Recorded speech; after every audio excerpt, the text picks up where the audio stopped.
Imagine a world where the ocean stretches endlessly in every direction, a boundless expanse of waves so deep that the sun itself seems afraid to touch its depths. In this world, no land exists, only drifting boats, scattered creatures, and a sky heavy with salt and mist. Life clings desperately to floating logs, and storms rage with terrifying fury, reminding all who dare sail that the sea is the true master of the world. Yet, amidst this watery chaos, there walks a figure unlike any other, a god, ancient and powerful, who strides across the waves as if they were solid ground. His eyes gleam with curiosity, his heart stirs with longing, for he dreams not of drifting endlessly like the creatures below, but of creating something permanent, something solid, something that defies the endless tides. Legends whisper that this god's thoughts reach far deeper than the ocean itself, seeking the very heart of the watery world. He observes the creatures struggling, the waves tossing helpless travelers, and he wonders, what if he could take the ocean's fury and shape it? Pull something from the depths so magnificent that it could defy the tides. And so, a plan forms, a plan so bold that even the ocean trembles at the thought. The god will fish not a creature nor a treasure, but land itself from the infinite waters, summoning an island where none should exist, but the ocean is not so easily fooled. Monsters stir in its deepest trenches, storms rise with jealous fury, and the waves themselves resist this divine ambition. And yet, the god smiles, for he knows that creation favors the brave, and that sometimes the impossible only waits for the daring to reach for it. This is the story of how land was wrested from the sea, a tale of courage, cunning, and the birth of an island where life itself would one day thrive. The god did not act lightly.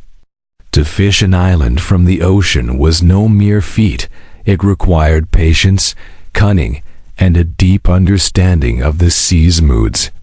For countless days, he roamed the endless expanse of water, moving with the grace and authority of a creature who belongs neither to land nor sea, yet commands both.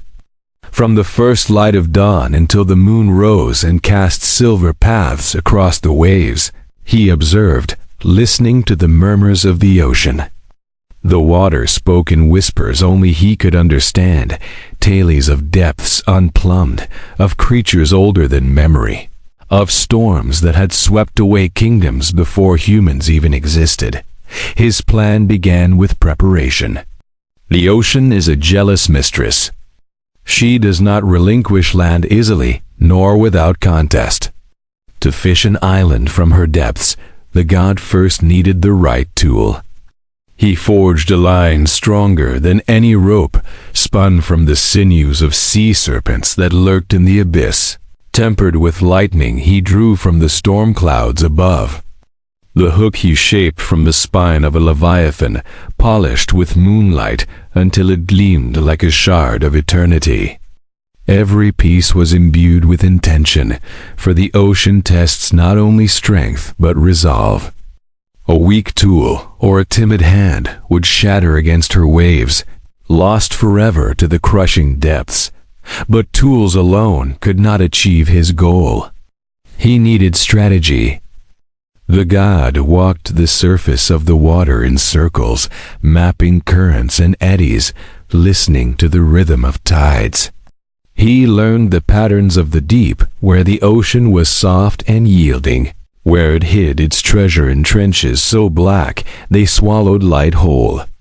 He watched the migration of sea creatures, noting the paths they carved across the expanse. Even storms became allies under his patient eye. Their winds and waves could lift what the ocean buried deep. If only he guided them correctly. Legends passed among coastal villages long after the god's time say that during this phase, The sky itself watched in awe.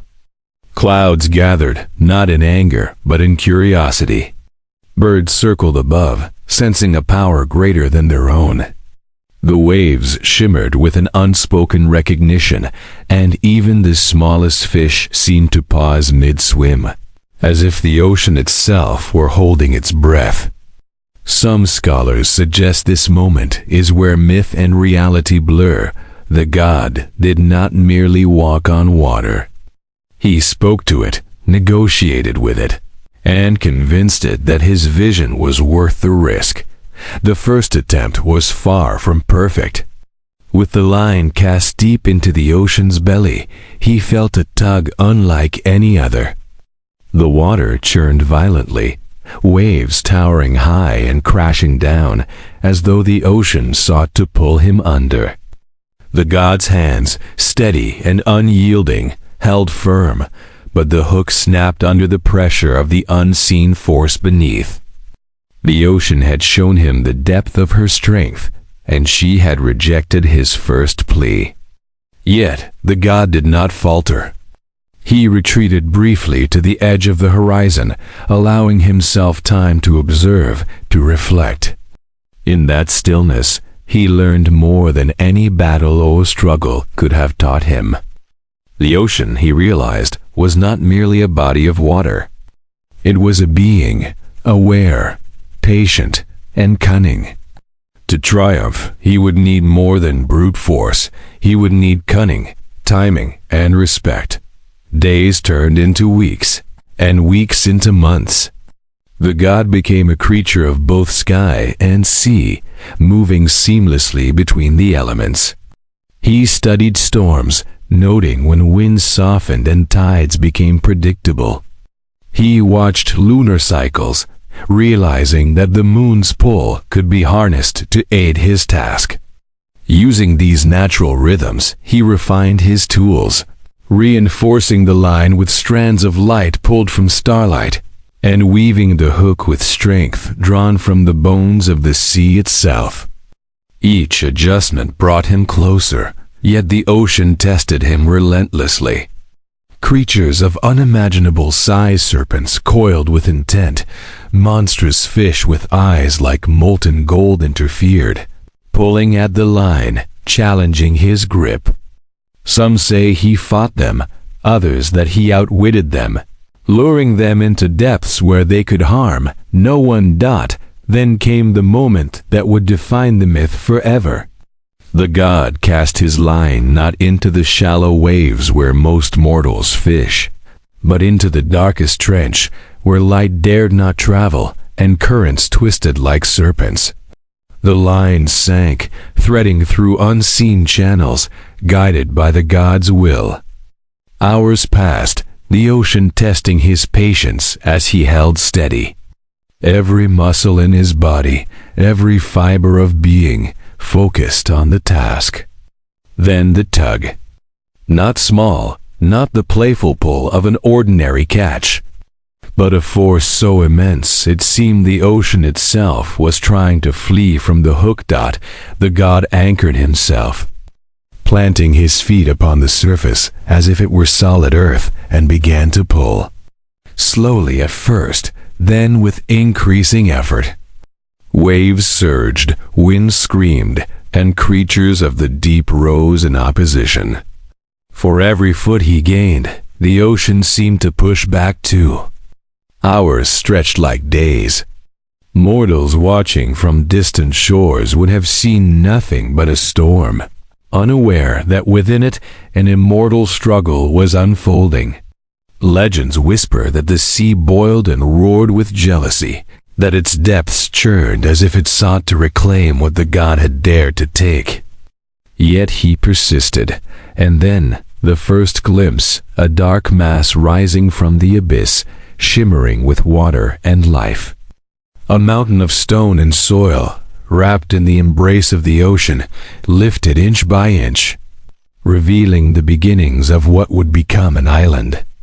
The god did not falter, holding firm as the ocean surged in fury. The line strained, the hook groaned, but his will proved stronger. For days he continued, until finally the land emerged fully, breaking the surface of the waves. Where once had been only water, now rose rock and soil, jagged cliffs and soft beaches, fertile enough to nurture forests, rivers, and life. This was not mere land. It was a gift to the world, shaped by divine hands. Some say the god wept at its beauty, others that he smiled in quiet satisfaction. The island was alive, humming with potential, its cliffs and valleys etched by the very struggle that had birthed it. And yet, the ocean did not vanish. It remained restless and powerful, a reminder that creation often comes at a price. To leave the water unchecked was to risk losing the land again, and the god knew this truth.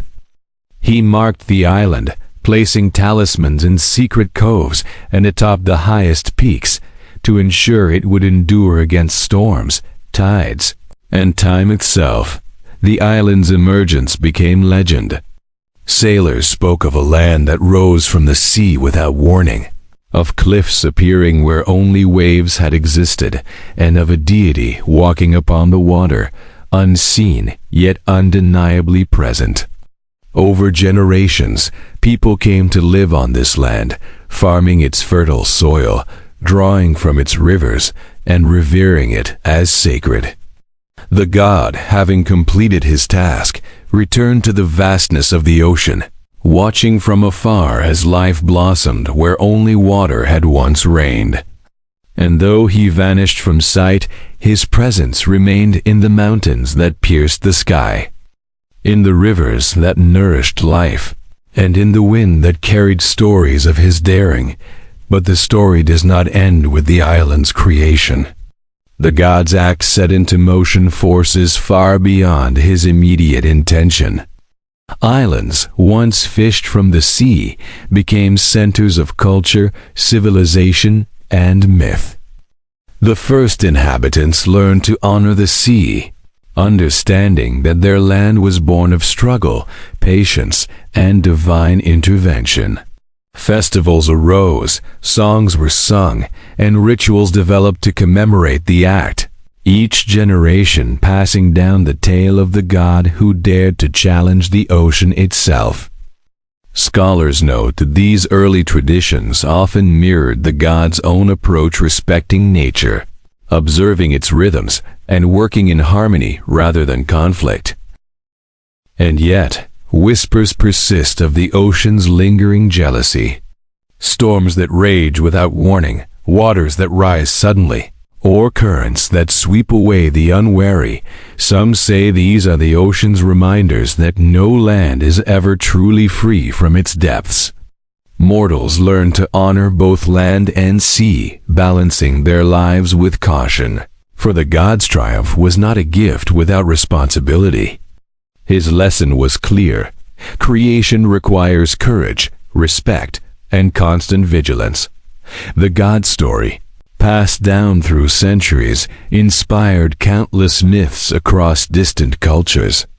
Some remember him as a fisher, others as a warrior, yet all agree on one truth. He transformed impossibility into reality.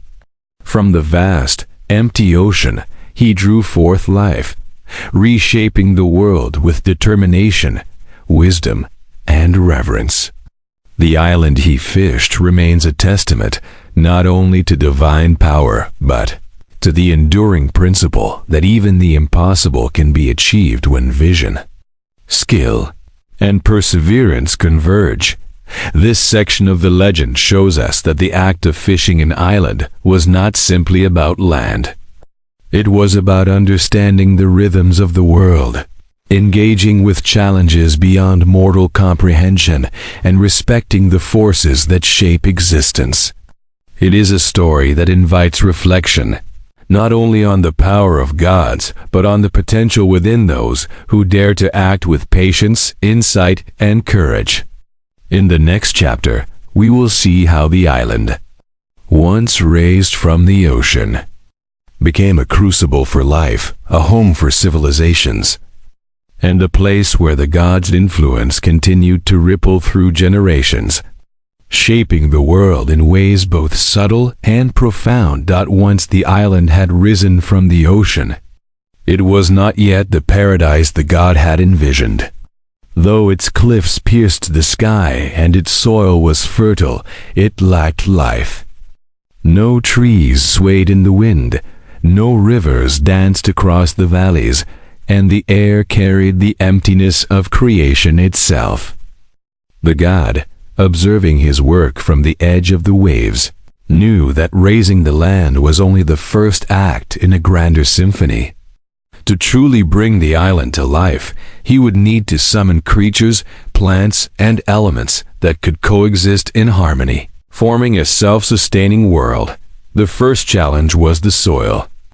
Though the land was solid, it was barren, and no seed could take root without enrichment.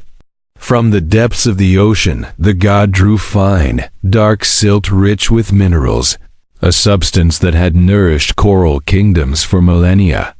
He scattered it across the cliffs and plains, letting waves lap at its edges, allowing the tides to distribute it naturally.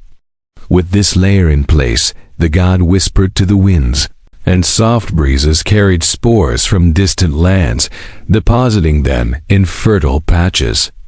Tiny shoots pushed through the soil, delicate at first, yet resilient, as though they sensed the god's blessing and protection. But life is more than soil and wind. The god understood that balance was key. Without herbivores, plants would overrun one another, choking their growth. Without predators, herbivores would consume every sprout. To ensure harmony, he reached into his chest and pulled forth a spark of vitality, a fragment of his divine essence. With it, he breathed life into creatures small at first, timid and cautious, rabbits and birds, insects and lizards. They moved through the island as though it had always been home, exploring each nook and cranny, touching the soil, tasting the fruits of creation, and setting the stage for more complex life forms. Next came the rivers. Water is the heartbeat of an island, and without it, the god knew that life could not flourish. He cupped his hands, drawing from the ocean's vast reservoir, and with a mighty gesture, he flung streams across the island. They traced the natural contours of the land, carving valleys and forming ponds. These waters did not merely exist. They flowed with purpose. Fish leapt into the newly formed rivers, bringing with them seeds of coral and freshwater plants, and insects followed, buzzing above the surface. The rivers sang a melody that echoed across the island, a song of life awakening from slumber. The forests were next. The god planted trees that would endure centuries, ancient oaks, towering pines, and flowering palms whose fruits would sustain countless species. Each tree was chosen not for grandeur alone, but for its role in the ecosystem. The oaks nurtured fungi beneath their roots. The pines attracted birds who carried seeds further into the island's interior. The palms offered sustenance to mammals who then scattered seeds across the land. Through careful orchestration, the god ensured that every species had a purpose, every interaction a thread in the web of life he was weaving. But the god did not stop at flora and fauna. He understood that life is defined as much by challenge as by abundance. He summoned mountains and valleys, not only to shape the island's geography, but to create niches for different species. High peaks held eagles and mountain goats. Low plains became the domain of deer and smaller mammals. Wetlands formed sanctuaries for amphibians and birds. In this way, every creature found its place, every plant its home, and the ecosystem grew resilient and complex. The god also realized that beauty inspires and sustains life. He painted the skies with clouds that would bring rain in measured amounts, ensuring that the rivers and soil remained hydrated. He coaxed the sun to rise with warmth sufficient to nurture growth, yet tempered by the shade of the forests. At night, the stars shone brighter over the island, reflecting the god's presence and guiding nocturnal creatures in their tasks. Even the moon, he decided, should influence the tides and rhythms of life, setting the stage for breeding cycles, migrations, and the ebb and flow of activity across the island. As the island teemed with life, the god introduced creatures of greater intelligence. Primates, with nimble hands and curious minds, arrived to interact with the environment in ways no other species could. They learned to climb, gather, and manipulate, shaping their surroundings while remaining part of the ecosystem. Birds developed songs, each species with its unique melody, filling the island with music that signaled danger, attraction, and harmony. Insects, in their countless numbers, pollinated plants, ensuring that each generation could flourish. Life became a tapestry, woven with threads both delicate and robust. Yet, the god understood that challenges were essential to growth. He introduced natural obstacles, rivers that swelled unpredictably, cliffs that demanded ingenuity to traverse, storms that tested the resilience of the young ecosystems. These trials ensured that life would not stagnate. It would adapt, evolve, and thrive. For the god, the island was not merely a static creation, but a living experiment. A world where the interplay of force, adaptation, and harmony could unfold naturally. Humans were yet to come, but the god already considered their place in this emerging world. He placed resources in strategic locations, fruit-bearing trees, freshwater springs, fertile plains, anticipating that future beings would find sustenance and shelter. He created trails where animals naturally migrated, thinking ahead to how humans might follow these paths, learning from observation and interaction with their environment. Every choice he made was deliberate. Every seed planted, every creature placed. A preparation for the arrival of beings capable of understanding, appreciating, and shaping the land themselves. As decades passed, though to the god, time was fluid, the island began to resemble the vibrant world the god had envisioned.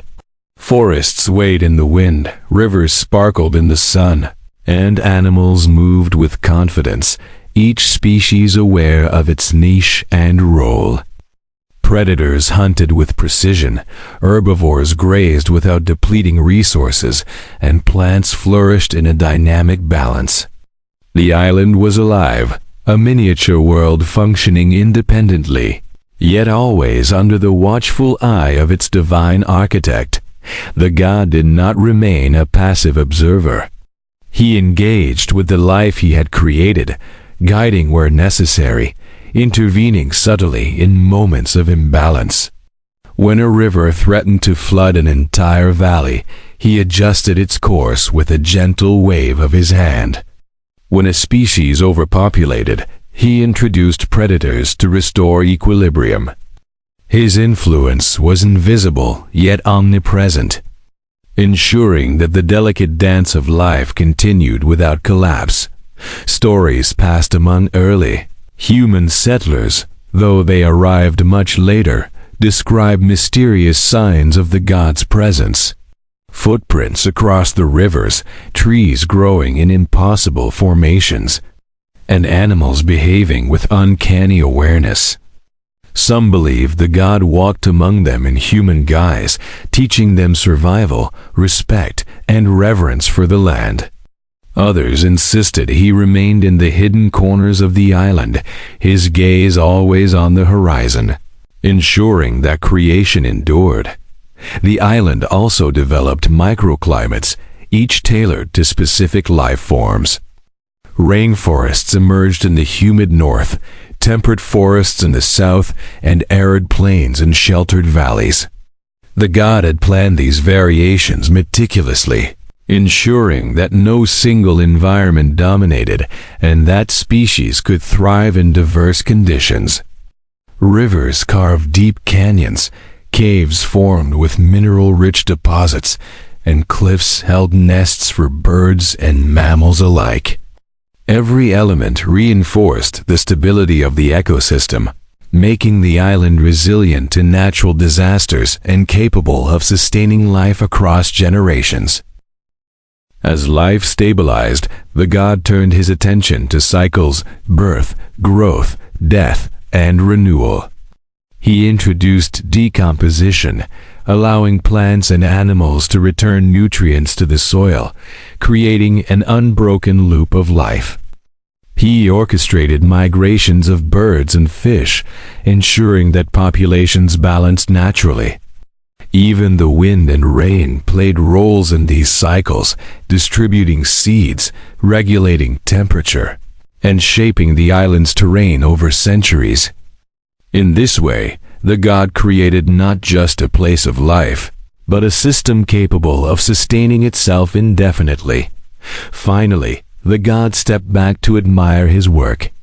From above, the island was a mosaic of color and sound, a symphony of life orchestrated with divine precision. The first whispers of civilization had yet to reach it, but it was ready. Every species had its role, every plant its place, and every element contributed to the balance of the whole. The god had not only fished an island from the ocean, but had breathed life into it, creating a world that would endure long after he departed. And yet, he knew this was only the beginning. The arrival of humans, the complexities of culture, the interplay of curiosity, innovation, and conflict, all these would challenge the stability of the island. But the god had prepared for this too, leaving lessons in the land itself, subtle guidance embedded in the rivers, forests, and mountains. Life, he understood, was a dynamic force. Creation is never finished. It evolves, adapts, and transforms.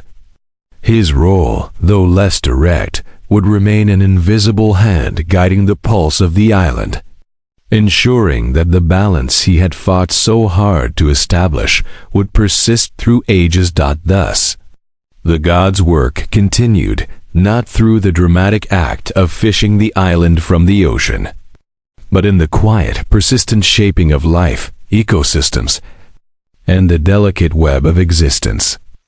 His presence was a silent promise that creation, no matter how miraculous, requires care, attention, and respect. And as the island thrived, the stories of its origins spread among distant peoples, carried by sailors, travelers, and storytellers. They spoke of a god who could pull land from the depths, but more importantly, a god who could nurture life itself, teaching humanity the eternal lesson of harmony between land, sea, and all that dwells within. The island, now vibrant with life, was still young in the eyes of the god, and its ecosystems, though flourishing, remained fragile. He observed from above, watching the rivers curve through valleys, forests stretching to the sky, and creatures moving with instinctive grace. But the god knew that life's true test was not merely survival, it was adaptation, the ability to face unforeseen challenges. And so, he prepared the island for trials that would shape not just the land, but the very essence of its living beings. The first challenge came in the form of the seasons. Though the god had introduced rain and sun in measured harmony, he decided to create variation, a rhythm that would test endurance. He adjusted the sun's course, lengthening days and shortening nights, bringing warm seasons followed by cooler periods. Rivers swelled and ebbed with snowmelt and rainfall. Plants and animals faced scarcity and abundance, learning resilience. Trees shed their leaves, not as a sign of defeat, but as a strategy to conserve energy. And animals adapted migration patterns and hibernation cycles to survive. The god watched with satisfaction as the ecosystem responded intelligently to these new rhythms, a testament to the balance he had engineered. Next, the god turned to the oceans surrounding the island. Life had begun in the rivers and on land, but the sea remained a wild, untamed force. He infused coastal waters with nutrients, encouraging the growth of coral reefs, seagrasses, and schools of fish. These reefs became nurseries, supporting countless species and providing a source of food for seabirds and mammals alike. Tides carried seeds and small creatures onto the island's shores, introducing new possibilities for life to flourish inland. Yet, he also allowed storms to strike, not to destroy indiscriminately, but to teach survival. Waves swept over lowlands, forcing animals to seek higher ground, while seeds buried in sand germinated in unexpected places. Through chaos, the god taught the lessons of resilience and adaptation. The island's mountains became the next stage for growth. High peaks, shrouded in clouds, were difficult for most creatures to inhabit.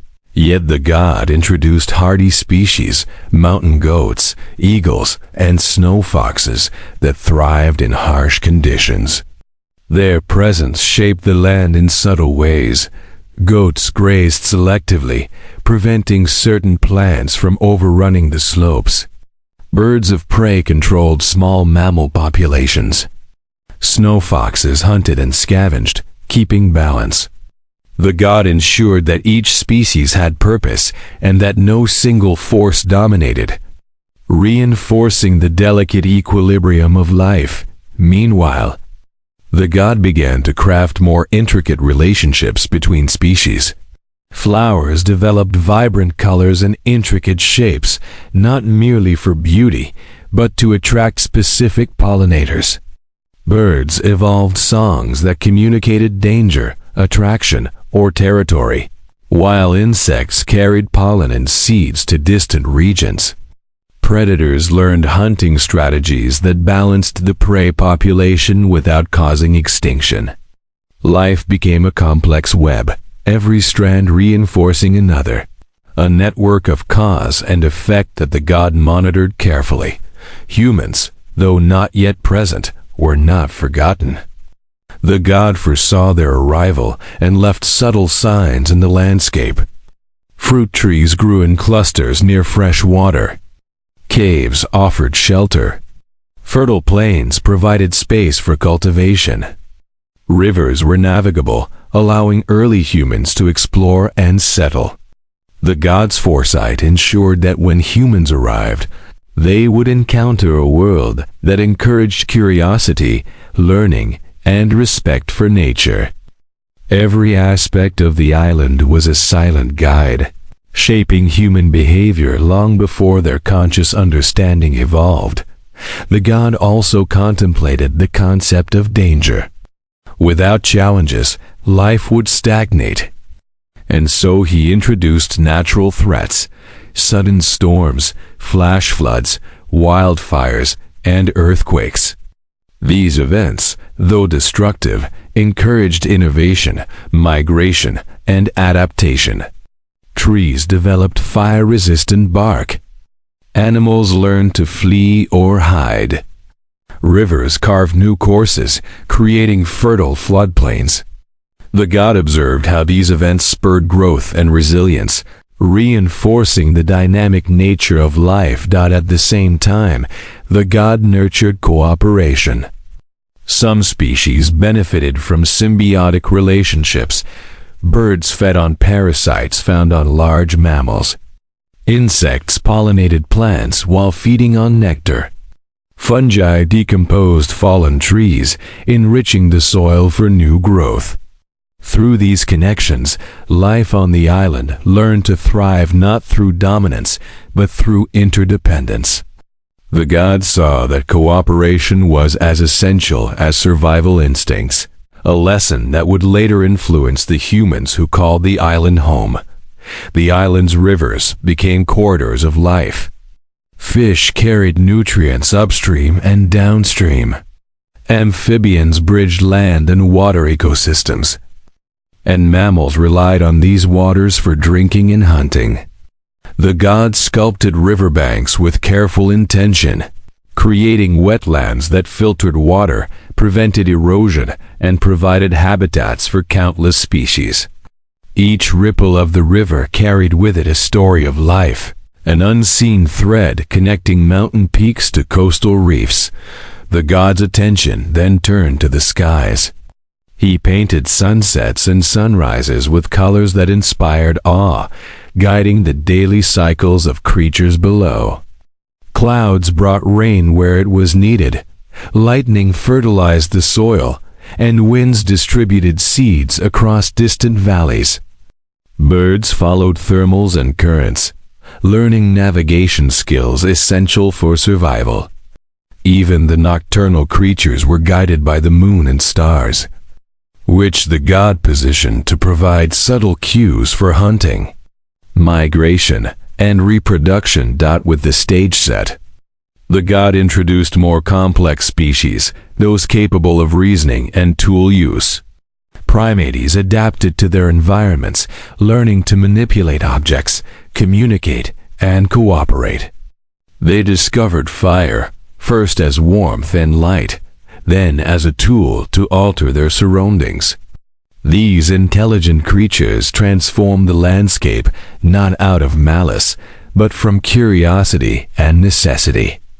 The god monitored their growth, ensuring that their influence did not destabilize the delicate balance of the island. Over time, the god observed the emergence of culture. Early humans formed groups, developed languages, and shared knowledge. They observed animal behaviors, mimicked survival strategies, and gradually understood the rhythms of the island. Rituals and stories began to emerge, often inspired by the visible hand of the god in the environment, the patterns of the rivers, the cycles of the moon, the migration of birds.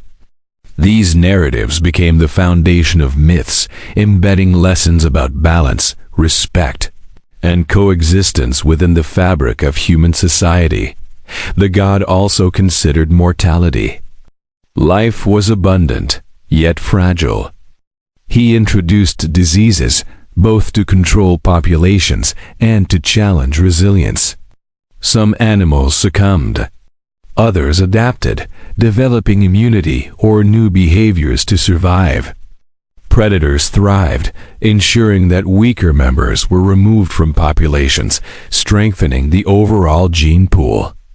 The god understood that mortality was not cruelty, but a necessary component of evolution, a force that shaped life into greater complexity and diversity. Seasons continued to shift, bringing unexpected variations. Droughts forced migration. Storms altered landscapes. Volcanic activity enriched the soil with minerals. Each event tested life's endurance, prompting adaptation, innovation, and cooperation. Species learned to navigate new conditions, rivers carved fresh pathways, and forests regrew after fires. Life on the island became a living lesson in resilience, a continuous cycle of challenge and renewal.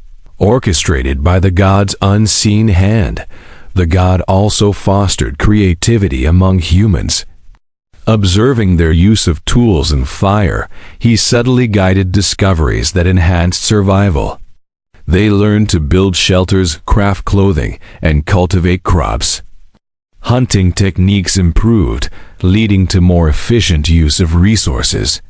The god ensured that while humans thrived, they never dominated the ecosystem completely, maintaining a balance between intelligence and the natural world. By now, The island was a masterpiece of life, a testament to the gods' vision and patience. Forests, rivers, mountains, and oceans coexisted, each influencing the other in a delicate dance. Animals adapted, humans flourished, and the ecosystem thrived under both natural and divine guidance. Every challenge, every adaptation, every interaction reinforced the balance, creating a resilient, self-sustaining world. Yet, the god knew that true harmony was never static. Change was inevitable, and evolution would continue long after his presence diminished. Species would adapt, migrate, and evolve. Climates would shift. Humans would innovate and transform the land. The god's role was not to prevent these changes, but to ensure that the island could withstand them, that life would endure through the ages. Finally, the god took a step back, not to intervene, but to observe the beauty of what had unfolded. From above, the island glowed with vitality. Forests swayed in the wind, rivers sparkled in sunlight, animals moved with purpose, and humans carried forward knowledge and culture. It was a living testament to the power of foresight, patience, and balance. Creation was no longer merely an act of pulling land from the ocean. It was an ongoing story, written in every leaf, wave, and heartbeat on the island. And in this observation, the god understood the ultimate truth. Life is not a static gift, but a dynamic journey. The island, once a barren expanse of rock, had become a thriving world through challenge, cooperation, and the careful orchestration of forces seen and unseen. Its survival was proof of the god's wisdom, patience, and understanding of the intricate dance between creation and the natural order. Thus, the island endured, a testament to the god's vision, and a world ready to face the future, resilient, balanced, and alive. The story of its creation would become legend, whispered by the winds, carried in the currents, and preserved in the songs of creatures that thrived under the god's invisible hand. Life had not merely arrived on the island, it had been sculpted, nurtured, and challenged, becoming a vibrant tapestry of existence that reflected the god's enduring care and wisdom. As the island matured, the god observed the unfolding of a new chapter, the rise of sentient beings capable not only of survival, but of imagination, morality, and reflection. Humans, now fully established, began to understand their surroundings with unprecedented depth. They charted rivers, mapped mountains, and named the forests and valleys. Their tools evolved from rudimentary stones to crafted implements of wood and bone. Fire became more than warmth. It was light, protection, and the spark of ingenuity.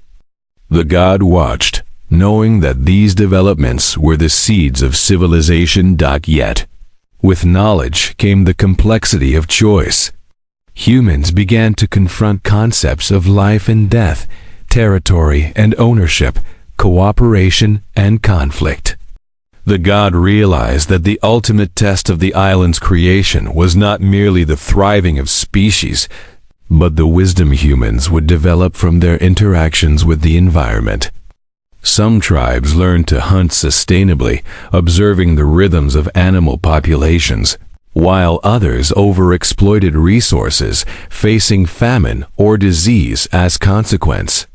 The god allowed these lessons to unfold naturally, understanding that experience was a more potent teacher than intervention. Over generations, humans developed stories to explain the wonders of the island.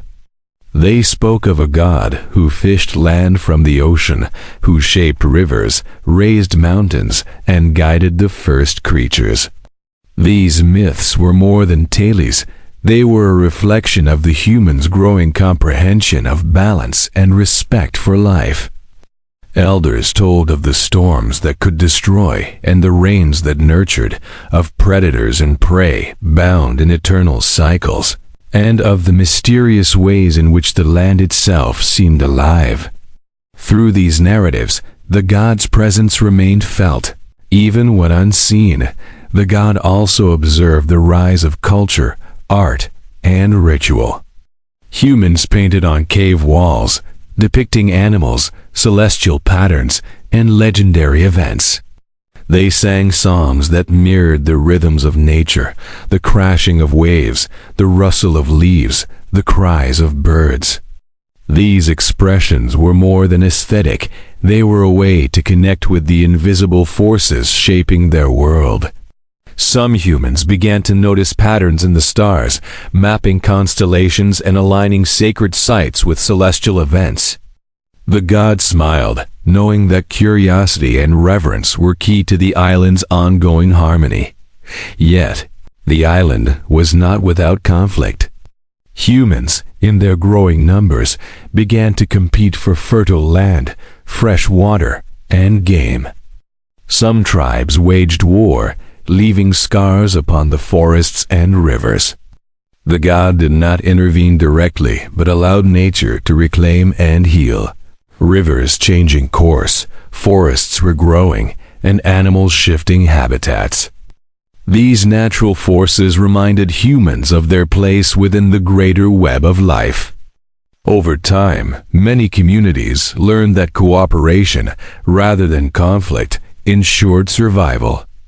Knowledge passed down through generations guided them to coexist with both the land and each other. Meanwhile, the god continued to nurture ecological balance. He watched as species evolved in response to human presence. Birds adapted to new sources of food, animals learned to navigate territories shared with humans, and plants thrived in disturbed soils, turning pastures into fertile fields. The god marveled at the resilience of life, the way ecosystems absorbed human impact, adapted, and grew stronger. It was a dynamic equilibrium, a constant dialogue between creation and evolution. The island also became a place of exploration. Humans began to sail the surrounding waters, venturing beyond familiar shores. They discovered hidden coves, coral reefs teeming with fish, and distant islets shaped by the god's unseen hand. Each journey brought new understanding, new stories, and new interactions with the natural world. The god guided the seas subtly, currents carried explorers safely, winds filled their sails, and storms tested their resolve without destroying them entirely. Through exploration, humans learned humility, courage, and the importance of reading nature's signs. Over centuries, the god introduced subtle shifts to maintain balance. He allowed new species to arrive via ocean currents, plants, insects, and small animals that enhanced the island's biodiversity. Some humans experimented with agriculture, cultivating plants that thrived in the island's soils. They domesticated animals, forming partnerships that strengthened their survival. The god observed these developments with satisfaction, knowing that life on the island was not static, but constantly evolving through interaction, adaptation, and ingenuity. The god's presence was no longer just in creation but in guidance. Humans began to recognize patterns in weather, tides, and celestial events. They learned to predict rains, navigate rivers, and understand animal behavior. Villages were established in harmony with nature, homes near rivers but above floodplains. Crops rotated to prevent soil exhaustion, forests conserved for hunting and resources. Humans developed laws, customs, and rituals that reflected an innate understanding of balance. In essence, they had become stewards of the island, their wisdom intertwined with the god's original design. Despite the god's careful orchestration, challenges persisted. Epidemics swept through populations, sudden storms destroyed crops, and volcanic eruptions reshaped landscapes. Yet, each catastrophe became a lesson. Humans rebuilt stronger settlements, diversified food sources, and developed medicines from plants. They observed animal behavior to understand disease and environmental changes.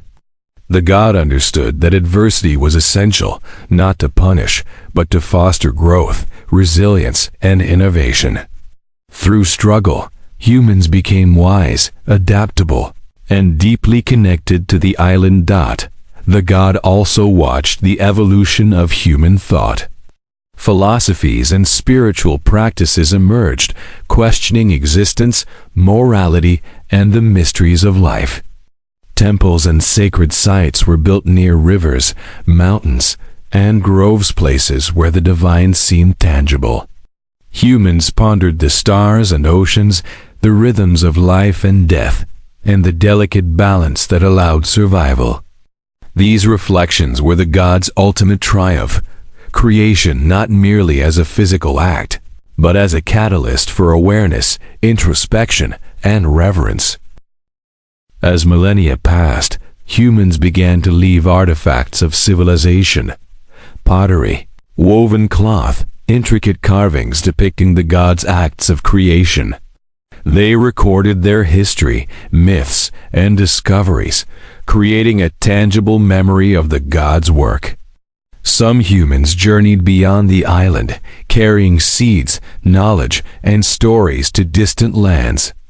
The god observed with quiet satisfaction, knowing that the island's legacy would extend far beyond its shores.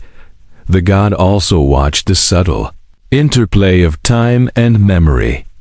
Rivers shifted, mountains eroded, forests regenerated, and new species emerged. Life adapted, thrived, and sometimes perished. Humans aged, died, and passed down knowledge through generations. The god realized that the island was no longer dependent solely on divine guidance. It had become a self-sustaining world, capable of nurturing life and wisdom on its own. The patterns he had set in motion continued to unfold organically, reflecting a harmony between design and evolution. Yet, the god did not disappear entirely. He remained an observer, an invisible presence shaping subtle currents of air, tides, and growth. Occasionally, he intervened with gentle nudges, a rainstorm to nourish parched lands, a mild tremor to reshape terrain, a seed carried on the wind to enrich a forest. These interventions were minimal, yet purposeful, maintaining balance without overriding the natural flow of life. The god understood that creation's true strength lay in autonomy, the ability of life to flourish even in the absence of divine hand.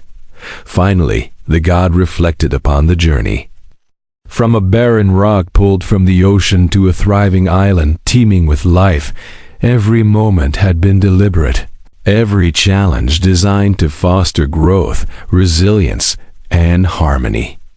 Life had evolved beyond mere survival.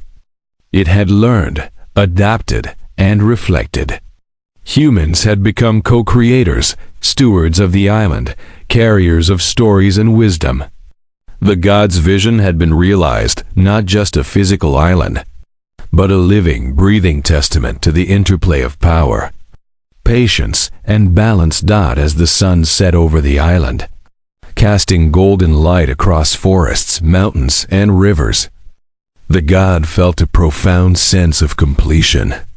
The island was alive in every sense: animals hunting and foraging, plants growing and spreading, humans creating and reflecting. It was a world shaped by intention, yet guided by natural forces, a delicate balance between creation and evolution. The god understood that his work would continue through the cycles of life, long after his direct presence receded. The island, now thriving and self-sufficient, was his ultimate gift, a world born from the ocean, nurtured through wisdom, and destined to endure through the ages. Thus ends the story of the god who fished an island from the ocean, a tale of creation, adaptation, and the enduring interplay between divine intention and the persistent power of life itself. The island stands as a living monument to patience, foresight, and the delicate, ever-evolving dance of existence, where every river, forest, mountain, and creature tells the story of a god's vision and the resilience of life.